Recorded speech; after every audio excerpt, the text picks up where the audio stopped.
યુવા લોકોને કહેવા માંગુ છું કે અત્યારે જો ખરેખર સત્સંગના અભાવો છે, દરેક જિલ્લાઓની અંદર, દરેક ગામની અંદર દરેક વ્યક્તિને સત્સંગની જે સદભાવના છે, જે સુવિચારો છે એમના, એ મળવા જરૂરી છે.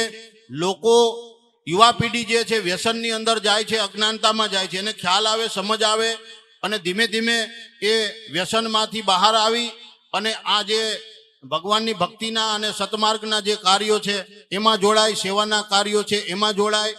અત્યારે તમે આ જોવો છો કે આખા જુનાગઢની અંદર ભજન અને ભોજનની જે વ્યવસ્થા છે, લોકોને જમાડવા, પછી દરેક પ્રકારની દવાઓનું વિતરણ અહીંયા થાય છે, દરેક પ્રકારની વસ્તુઓનું વિતરણ થાય છે, ગરીબોને ખૂબ સહાય મળે છે.